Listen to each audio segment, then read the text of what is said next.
is the Banner Baseball Show. Paul Mancano and Andy Kostka live on a Monday morning to discuss the news that we got last night, which is that the Orioles are currently finalizing a deal to make Craig Albernaz their next manager.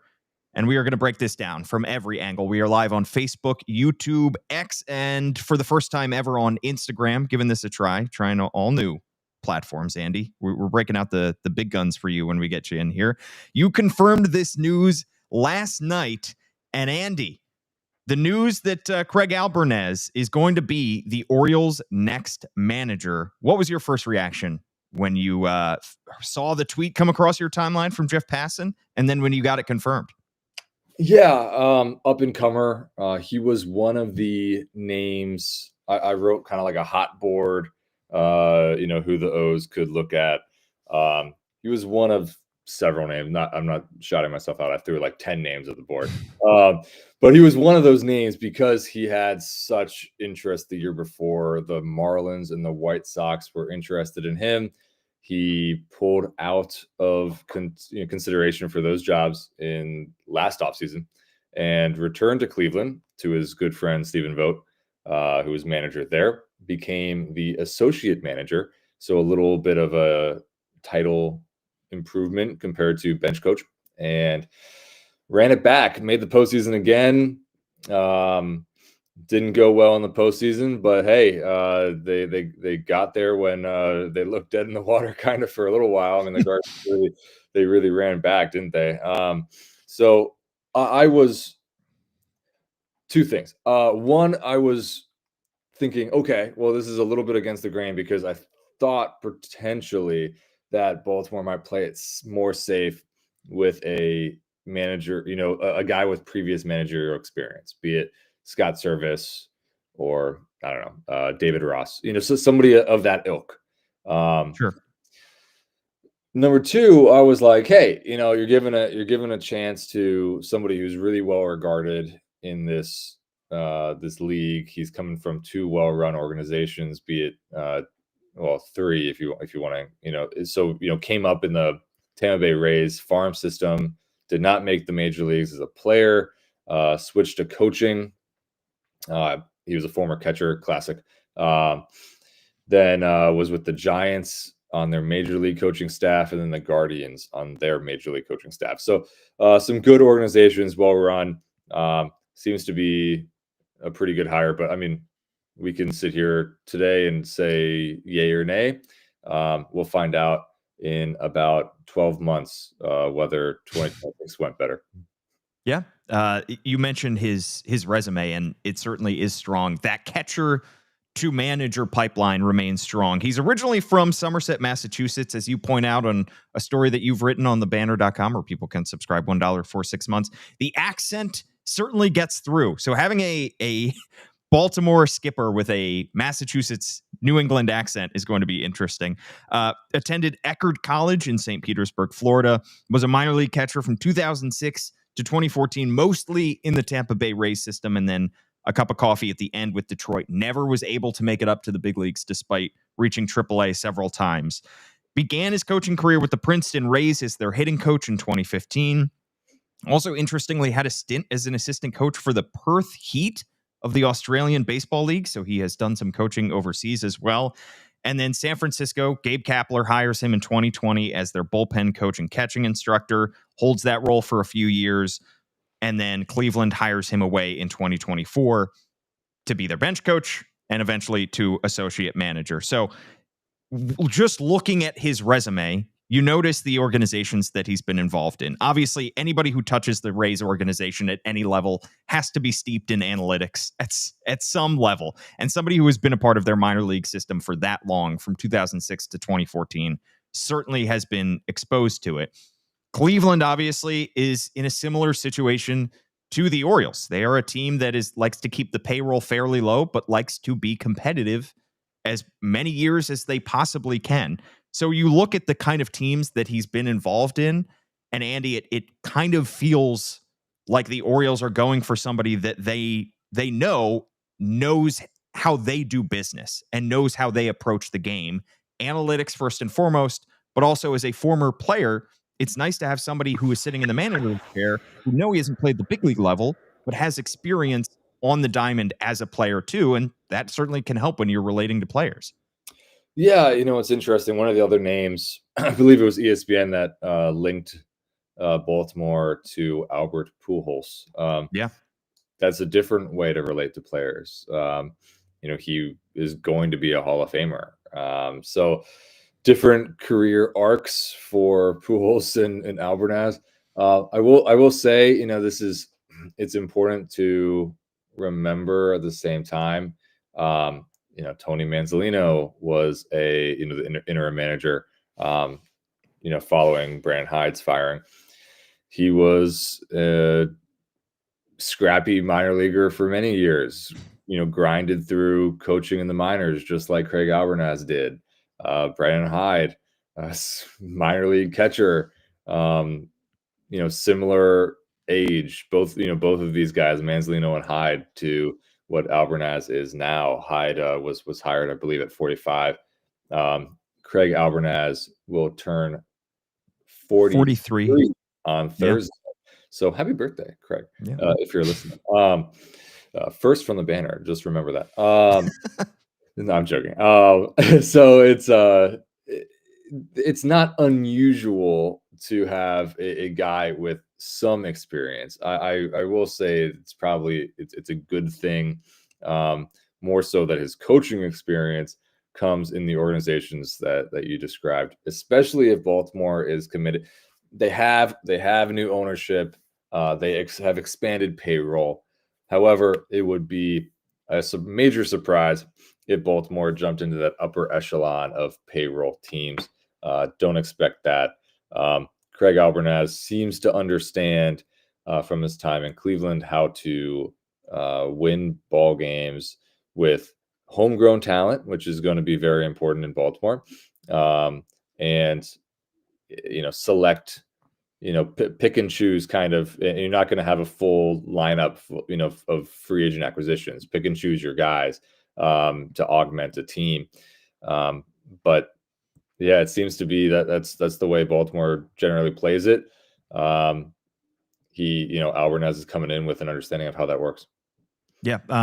You mentioned the bullpen coach role and the catching instructor coach role, and how that is something that Brandon Hyde brought to the table as well. Brandon Hyde, a former catcher himself. There are a lot of former catchers, as mentioned, that end up as managers, but I think fans initially saw the catching instructor label in his past, in Albernaz's past, and thought, well, the Orioles have Samuel Basallo, the superstar phenom that they've just committed a ton of money and years to in an extension, who needs to get better defensively, needs to get better at calling games, has all the talent to be an offensive force, but needs to learn the finer points of catching. And then they have Adley Rutschman, who is here for at least 2 more years, assuming he's not traded, who has all of the ability to call a good game, all of the ability to be an above average defensive catcher, but his offense has been ticking down now for several years. So fans probably latched onto that catching instructor thing and thought, well, maybe 2 of the most important members of this roster right now are behind the plate, when Adley Rutschman and Samuel Basallo. So maybe there is an extra focus there.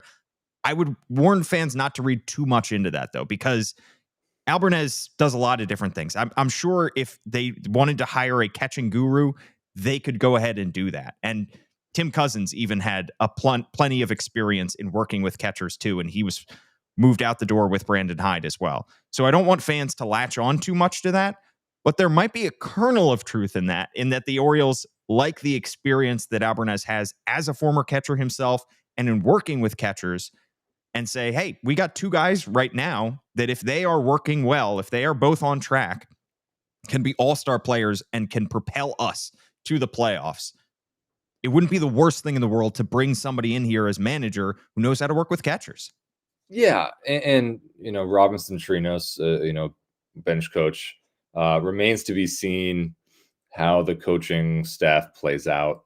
So at this exact moment, Robinson Chirinos, the bench coach, he is under contract for next season. We will see how Craig Albernaz wants to fill out his coaching staff. But there's worse things than somebody who understands how a catcher needs to operate. And I think it trickles down to, yeah, he has a good understanding of catchers, but that means he has a good understanding of pitchers. And so if he can work well with a pitching staff, and doesn't need to be, a complete pitching guru. I mean, Drew French, it again remains to be seen if he is the pitching coach next year because of a staff change. You know, he is technically the supervisor of the pitching staff. So, you don't need the manager to be all these things, but it is helpful in a way that Craig understands many different facets of the game.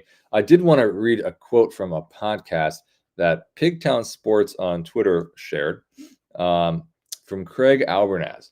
And he described his style a little bit about how you basically the gist of the quote is that no two players are the same, and it's very easy to come in and dictate and have these ideas of things that you worked in the past, and that's how you want to bring things in the future. But he goes on to say it's no two players are the same. You need to have individualized approaches. Make sure that basically you're putting the best foot forward for every single player. And that reminds me of a quote that Stephen Vogt, the manager in Cleveland, who was good friends with Craig Albernaz. He in a 2024 Athletic story, Vogt described Albernaz as the Energizer Bunny because his friend stays up, quote, all hours of the night diving into one small thing if it can help one of our guys get just a tick better. So Albernaz does seem to be, definitely in that, player development mindset, which is not, Tony Manzolino, player development mindset, Brandon Hyde, player development mindset. There's a reason that managers are similar because they do a lot of the same things. And, for a lot of these guys, they get opportunities because they have similar traits. We'll see how it plays out. There's different things matter in a manager. One is, how they relate to players. Can Craig Albernaz create fast relationships? And it has seemed as though from his past stops, he has been able to do that rather quickly, create positive relationships. And we'll see if it translates to wins. But on this very day, seems like a fine hire, I guess. Yeah. We'll find out. Yeah, I think when you're looking at new hires for manager, you try to look at the past stops and try to look for signs of improvement or positive signs statistically from the units that guy was specifically involved in. And so you look back at the years that he was in San Francisco when he was involved as the bullpen coach and catching instructor. 2021, so his second year there, the San Francisco Giants had the best bullpen ERA in all of baseball. You look at what Cleveland has done the last few years, and he focused a lot on the pitching staff on that side of things as well. I think there is kind of a little bit of a misunderstanding or a misconstruement of the kind of team that Cleveland is. I feel like a lot of fans who don't watch the Guardians every day just assume that they are a scrappy, exciting, team that makes the most out of their ability, but doesn't have the big power hitters in their lineup.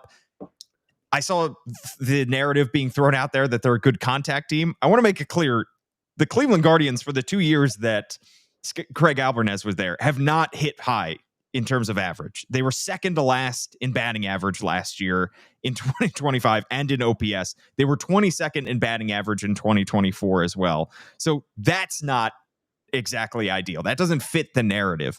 But Andy, when you're scouring back through Craig Albernaz's previous stops in Cleveland, San Francisco, were there signs there that those teams did certain things well that perhaps Craig Albernaz contributed to? Well, when you look at 2021 bullpen ERA in San Francisco, that's a good sign. It's better than a team, in last. But again, how much really is a bullpen coach doing? Like he can tweak things. He can work with catchers, create attack plans along with the pitching staff. But at the end of the day, it's about putting guys in the right spots That is going to be a big question. And not only that, there's an element of luck to it. It's sometimes you pick the right matchup and the guy hits a home run off you anyway. You throw your best pitch and tip your cap, that guy got all of it. So it's really hard to know how that translates. In terms of style, I'm very fascinated to learn more about what his individual style is going to be. That's something that we probably won't really know too much until his introductory press conference, which we are talking now that Craig Albernaz will be the manager. He will be the manager. However, it has not been confirmed by the Orioles. President of Baseball Operations, Mike Elias, says no comment. It's generally speaking, teams are discouraged from making announcements of this manner during the World Series. So, not saying this is why this is happening. It's just generally this is, not exactly surprising. I wouldn't expect, I'm just guessing, that an introductory press conference probably wouldn't happen until after the World Series. So that's probably part of the delay, is just because the league likes all eyes being on the crown jewel event of the October Classic. With that comes, there's a little, we're kind of reading tea leaves on what he may be like as a manager. Very fascinated to learn more about his exact approach, and especially when it comes to the hitting philosophy. Not that a manager is you hire experts in positions. I mean, like the fascinating thing is, how is he going to fill out his staff? Which staff members is he going to retain? I will say this: it's not expected that Tony Manzolino will remain on staff, according to a source, and Masson Rock reported that first. So props to Masson. So that is one that we expect to not return. However, there is the hitting department, the pitching department. There's analytic members, that are more peripheral. Bench coach is a huge question. I mean, Albernaz worked closely with Kai Correa. Well, Kai Correa is now the Mets bench coach.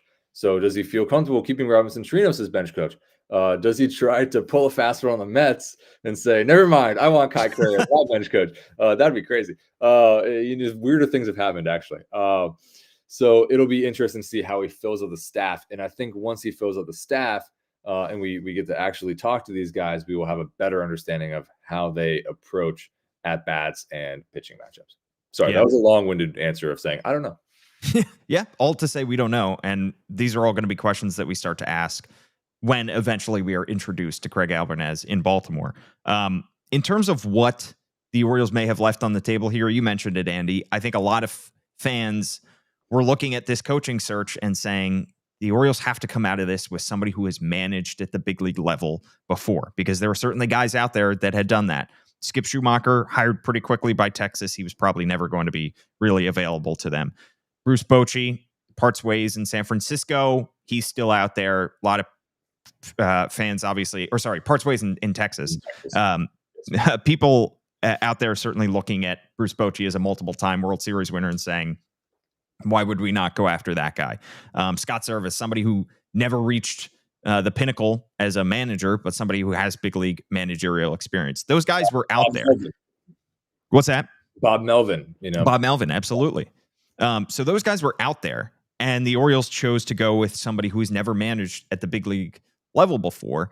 But I said on the previous podcast with John Mioli, just because somebody has done it before doesn't mean that they can do it again. Just because somebody has managed a team to a World Series or managed a team to the playoffs doesn't mean that they can step into any situation and be able to do it. And by the same token, just because somebody hasn't done it before doesn't mean that they can do it.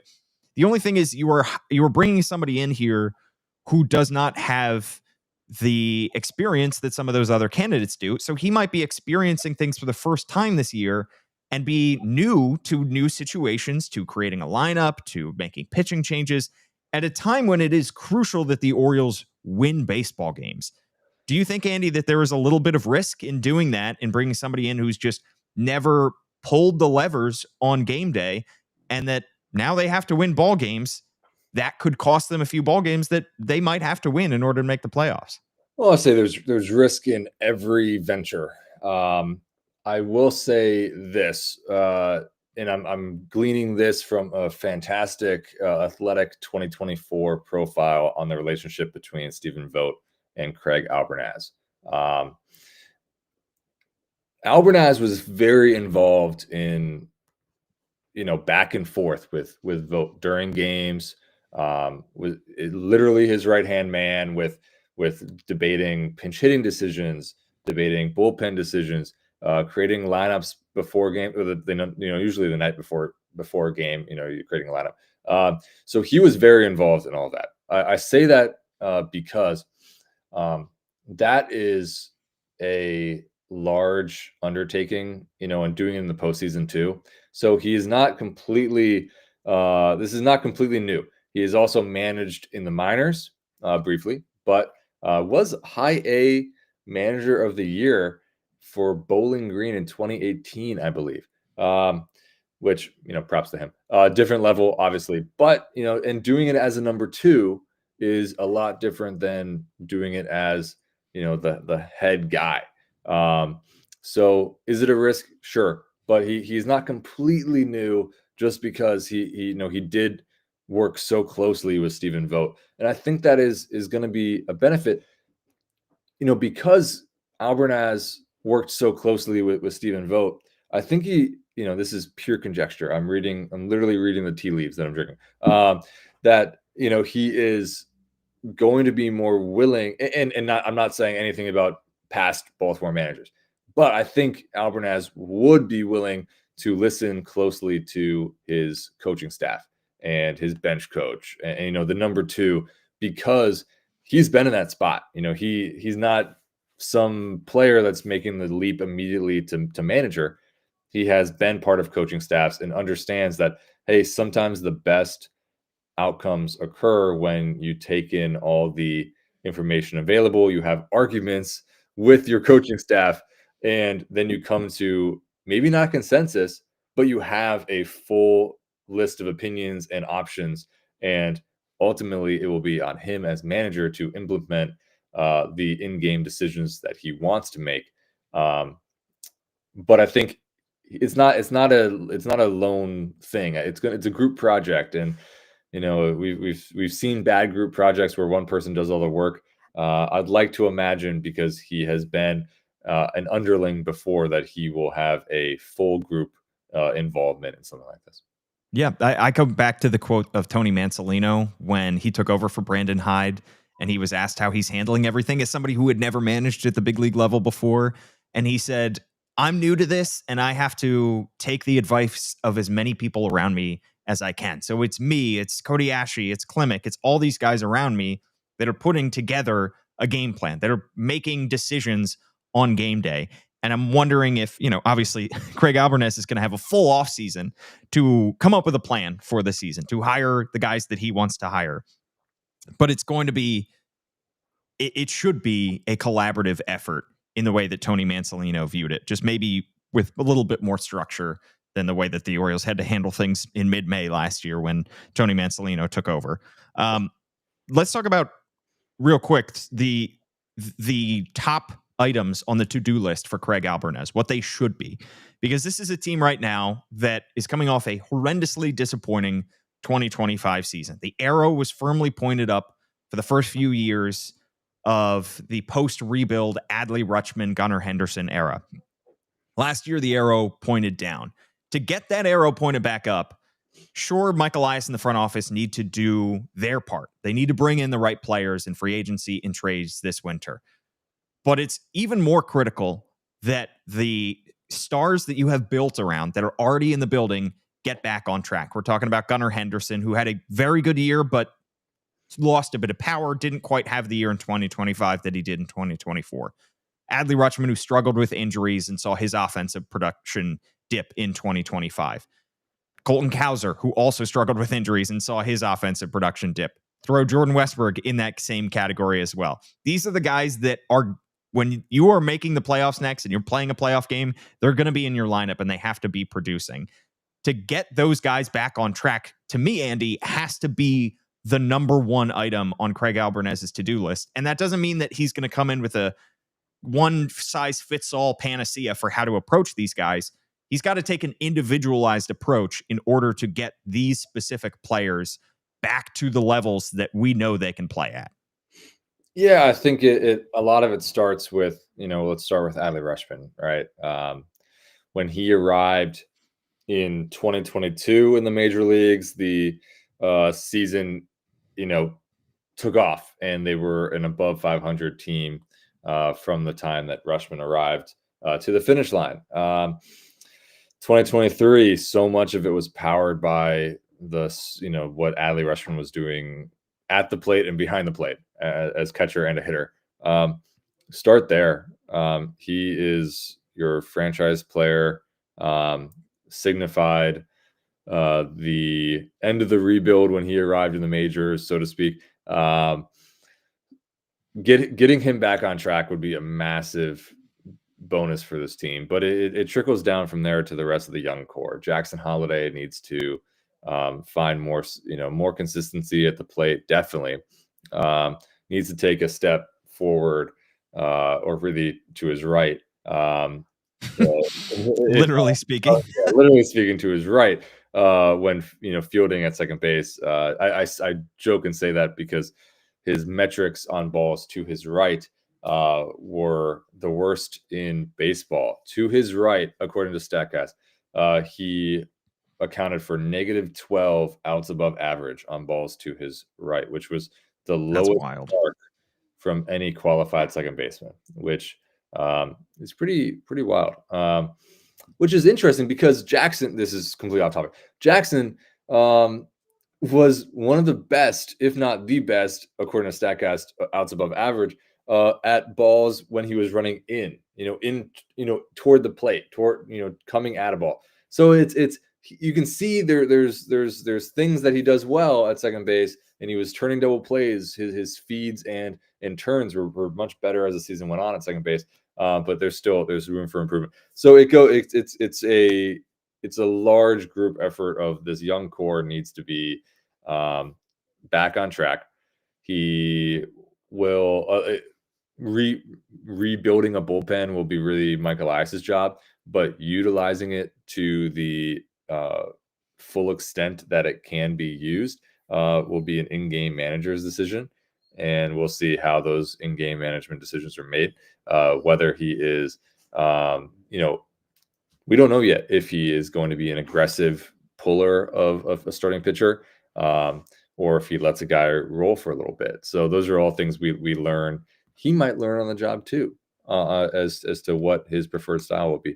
A lot of things that are at the forefront of his to-do list, but starts with a young core, ends with playoff baseball. Yeah. All right, Andy, before we get out of here, first off, I do have to read a review, because if you write us a 5-star review on Apple Podcasts, I will read it out here on the show. And this one comes from, I think I might have an idea who this person is. Connor Nuke says, one of the top 2 Orioles podcasts out there. I would absolutely eat at the Mancano and Mioli Deli. So if you listened on last week, John and I plan to open some kind of Italian deli because we're Italian, and that's apparently what we have to do, and it sounds like a great idea.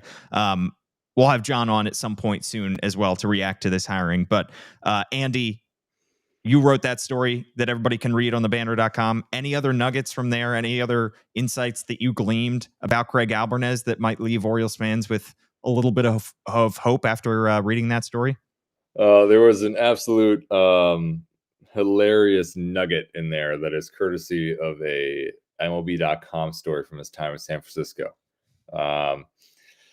He, again, thick Boston accent. If I even attempted to try it, it would be a disservice to Bostonians everywhere. It would be a slap in the face. They're not even listening. It's okay. They're not listening. Yeah, good point. I'm not going to try the accent because it's not worth. Go listen. Type in Craig Albernaz, hit YouTube, and go listen to him. There is the MLB.com story from 2023. PitchCom, you can it can be just like a generic Siri voice, like the robotic, like slider, cutter, things like that. It can be the generic voice, or you can program it to have a specific person's voice. And in spring training, they had Craig Albernaz's voice, saying, instead of slider, I'm not even going to say it, but you can get the gist, with the Boston accent, on the back of all these words.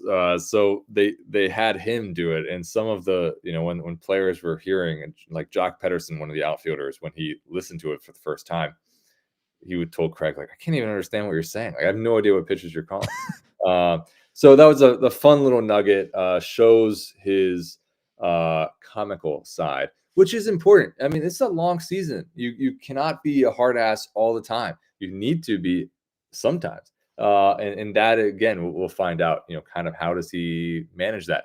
But you do need to be a little bit of a goofball. And I think that it was a good sign that he was willing to be a goofball in that moment. And we've seen it a couple of times, in that story.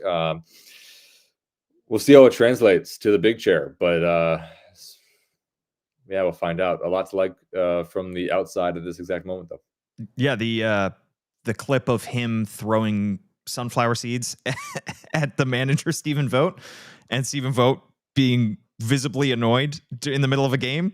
That's also a fun aspect. I mean, this is a young team that, as we know, they wear Ravens helmets and try to hold a football while running down the dugout to celebrate home runs. They came up with the Homer hose. This is a team that needs to have fun, loves to have fun with each other.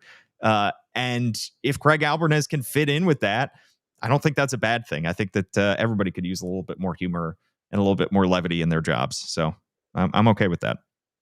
Which is why I laugh all the time with you, Paul. Oh, Andy, it's mutual. At AF Kostka is his handle on all the social media platforms, X, Blue Sky, all that good stuff. I'm at Paul Mancano, and at All Banner Sports. We'll have plenty more coverage of the Orioles hiring of Craig Albernaz. Eventually, it will become official, as we know. Could have to wait until after the World Series, but we shall see. And in the meantime, read all that we have to offer on thebanner.com, where you can subscribe $1 for 6 months. For Andy, I'm Paul. Thanks so much for tuning in.